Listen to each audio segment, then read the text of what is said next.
नमस्कार व्यूवर्स। आज के इस वीडियो में अपन बात करेंगे कि किसी भी कंपनी की एजेंसी कैसे लें। जी हाँ सज्जनों, एजेंसियां कई कंपनियों की ली जा सकती हैं, जैसे हीरो और होंडा दोनों अलग अलग हो गए हैं। पहले एक ही थे ये, मगर अब दोनों अलग अलग हो गए हैं। चाहे टाटा मोटर्स की लीजिए या महिंद्रा ट्रैक्टर की लीजिए या हल्दीराम भुजिया वाला की लीजिए या आप कोको कोला की लीजिए, ऐसी बहुत सी कंपनियां हैं जो अपनी एजेंसी देती रहती हैं। इसके लिए अपन बात करते हैं कि एजेंसी लेने के लिए आपको कौन कौन से डॉक्यूमेंट चाहिए होते हैं, कितना इन्वेस्टमेंट करना पड़ता है और कितना प्रॉफिट होता है और कौन सी जगह एजेंसी आपको लेनी चाहिए। एजेंसी लेने के लिए आपको कैसे कैसे या किन किन परेशानियों से जूझना पड़ता है, इन सारी बातों के ऊपर डिटेल से बात करेंगे। सज्जनों, हर कंपनी अपने वर्क को बढ़ाना चाहती है और वर्क को बढ़ाने के लिए एजेंसी से बढ़िया कोई बिजनेस नहीं है। जी हाँ सज्जनों, एक कंपनी जो अपना अच्छा सेटअप जचा के तैयार कर लेती है, उसको फिर क्योंकि अब वो खुद कंपनी अपने आप उन सामानों को, उन प्रोडक्ट्स को बेचेगी तो बहुत कम बेचा जाएगा। इसलिए वो अलग अलग लोगों को अलग अलग जगह, हर डिस्ट्रिक्ट हेडक्वार्टर में, हर तहसील हेडक्वार्टर में एजेंसियां दे देती है और उन एजेंसियों से वो लोग आराम से बिजनेस करने लग जाते हैं। अब बात करते हैं कि एजेंसी लेने से अपने को क्या फ़ायदा है।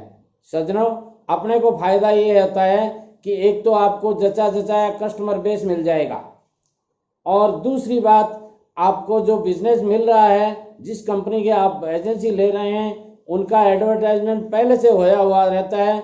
मार्केट में उनकी पकड़ होती है, मार्केट में उनकी पूछ होती है और उस पूछ के या पकड़ के कारण उनके प्रोडक्ट बहुत आराम से इजीली बिक जाते हैं और आपको कोई एडवर्टाइजमेंट ज़्यादा करने की ज़रूरत नहीं होती। इसमें आपको लो इन्वेस्टमेंट के साथ में लो रिस्क भी रहती है, क्योंकि सारी रिस्क कंपनी की होती है। आपको ला करके माल बेचना है, आपको बीच में जो प्रॉफिट मिलना है वो मिल जाता है और कस्टमर बेस आपका तैयार रहता है, तुरंत काम शुरू हो जाता है और कंपनी ट्रेनिंग भी देती है। यदि आपको इस मामले में अनुभव नहीं होता है तो कंपनी आपको ट्रेनिंग भी देती है। सज्जनों, अब बात करते हैं कि एजेंसी लेने के लिए आपको कौन कौन से डॉक्यूमेंट्स की ज़रूरत होती रहती है। जी हाँ सज्जनों, आप किसी भी फर्म का चाहे एजेंसी लेवें, उसके लिए आपको फर्म का रजिस्ट्रेशन बनाना ज़रूरी होता है और उस रजिस्ट्रेशन में आपका पार्टनरशिप डीड बनानी पड़ेगी। पार्टनरशिप डीड में आप प्रोप्राइटर हैं या कंपनी बना के आप पार्टनरशिप डीड कर रहे हैं तो उस हिसाब से आपको दिखाना पड़ेगा। उसके बाद में आपको जीएसटी नंबर लगाना होगा, जीएसटी नंबर लेना होगा और इनकम टैक्स की फाइल बनानी पड़ेगी और प्रोफाइल भी आपको बनानी पड़ेगी।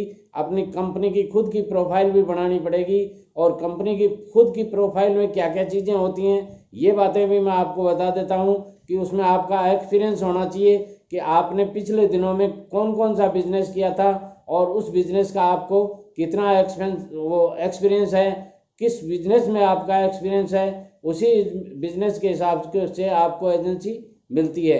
सज्जनों, अब बात करते हैं कि इन्वेस्टमेंट आपको कितना करना पड़ता है। इन्वेस्टमेंट आपको पिछले कामों में आपने जो इन्वेस्टमेंट किया है ये भी आपको अपनी प्रोफाइल में लगाना पड़ता है कि कितने इन्वेस्टमेंट तक आप इन्वेस्टमेंट कर सकते हैं और इंफ्रास्ट्रक्चर आपके पास कौन कौन से हैं, कौन कौन से आपके पास, जैसे मान लीजिए कोई दुकान है या आपके पास एजेंसी लेने के कोई गोडाउन है, आपके पास गाड़ी संसाधन कौन कौन से हैं, ये सब भी आपको उसने अपनी प्रोफाइल में दिखाना पड़ता है। और इसके साथ में एक बात मैं आपको और कहूँगा कि आपकी प्रोफाइल जितनी ज़्यादा बढ़िया होगी उसी हिसाब से आपको एजेंसी अलॉट की जाएगी, क्योंकि एजेंसी सिर्फ आप अकेले नहीं लेते हैं। उस एजेंसी को लेने के लिए काफ़ी कंपटीटर होते हैं और उनमें से जो सबसे ज़्यादा अच्छा कंपटीटर होता है उसी को एजेंसी अलॉट होती है।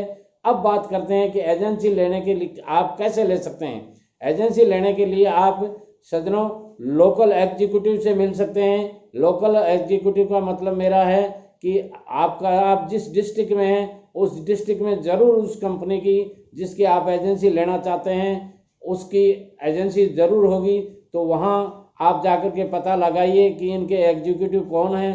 आप उन एग्जीक्यूटिव से पर्सनली मिल करके आप अप्लाई कर सकते हैं। दूसरी बात, यदि उनसे आप नहीं मिलना चाहते या वो आपको नहीं मिल रहे हैं तो आप कंपनी की वेबसाइट पर, जैसे मान लीजिए आप हीरो की एजेंसी लेना चाहते हैं तो हीरो की वेबसाइट पर जाइए। आप होंडा की एजेंसी लेना चाहते हैं, होंडा की वेबसाइट पर जाइए। आप टाटा मोटर की लेना चाहते हैं तो टाटा मोटर्स की वेबसाइट पर जाइए। आप हल्दीराम भुजिया वाला की लेना चाहते हैं तो हल्दीराम की एजेंसी पर जाइए, उस पर वेबसाइट पर जाइए। या आप कोको कोला की लेना चाहते हैं तो कोको कोला की वेबसाइट पर जाइए।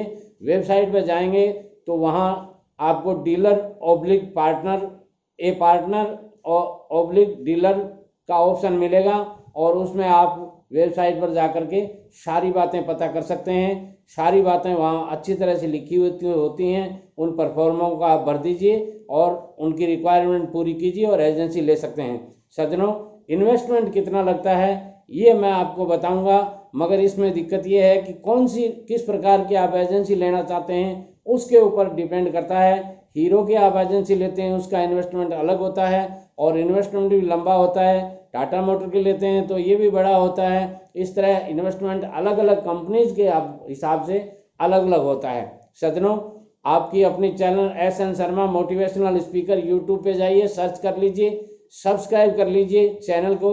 और प्रतिदिन मैं सुबह 7 बजे एक वीडियो अपलोड करता हूं जो बिजनेस से संबंधित होता है और शाम को भी एक वीडियो और अपलोड करने लग गया हूं जो बिजनेस से संबंधित हो सकता है, मोटिवेशन से संबंधित हो सकता है। आप इन वीडियोस को देख करके कैसे एजेंसी ली जाती हैं, कौन कौन सी तरह की एजेंसियां होती हैं, किस तरह बिजनेस में आप फ़ायदा ले सकते हैं, कौन कौन से बिजनेस आपको फ़ायदा दे सकते हैं, किस तरह के बिजनेस कितने रुपए में किए जा सकते हैं, कितना इन्वेस्टमेंट आपको करना पड़ता है, इन सब बातों का वीडियोस में मैं पूरी तरह से खुलासा करता हूं।